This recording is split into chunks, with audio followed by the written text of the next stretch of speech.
Hello, Newman. Hi, buddy. How you doing? Yeah, good boy. So Newman here, gotcha. Newman likes to play keep away. So one of the things we're going to do right now is a series of what I call trust and respect exercises. And in my level 1 classes that I teach, I often tell people that actually the most important thing that you do with a young puppy is trust and respect exercises. And I'm going to show you what they are. There's basically a series of exercises that are designed to teach your dog to allow you to handle them without biting or rebelliousness. And this is very important. A lot of people overlook it. So I'm going to start with Newman. I'm going to show you 5 exercises in the next sequence of little videos here. The first one is very simple, and it just involves cradling the puppy. Now this seems like it would be very simple, but Newman is a very self-assertive dog, and he often doesn't like this. But basically it just involves holding your puppy upside down like a little baby. If you can sit with your legs tight like this, you can drop his rear end in there, and then the idea is you basically are going to hold him upside down like a little baby. Now, so far, so good.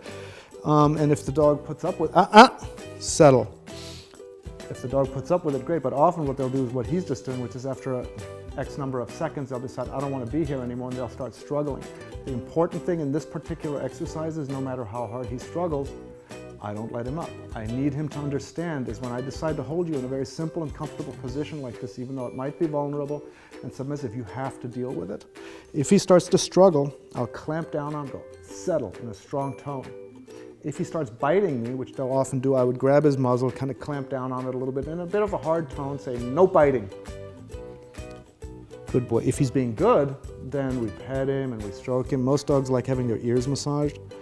So again, if he's just being a good boy like he is now, I'll pet him and stroke him. But the second he starts to struggle, I'll clamp down on him.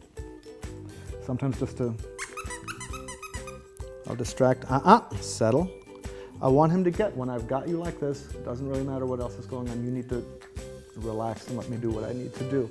Now what I run together with this exercise is a little body exam. I want to be able to get my fingers between his toes, move his little legs back and forth, and again, he's a little stiff and tense about this. So if you feel your dog stiff and tense and not relaxed about this, you need to do this a lot, because your dog should trust you enough to allow you to handle their body in any way without them being tense or uptight about it, and he is tense and uptight.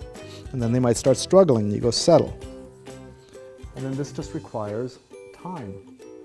I want to get my fingers between the toes as if I had to pull a piece of gum out from in between there, which I've had to do. And you can see he's not digging it. And the thing is, at this point, I'm not that interested in whether he likes it or not. I'm not going to let him up. But it does tell me that I need to do a lot of this with him. So these are the first 2 handling exercises, just simply cradling your puppy and then giving them a little body exam while they're being cradled. There, he's relaxing a little bit. Fingers between the toes, really get in there. Yeah. There we go. Good job, Newman.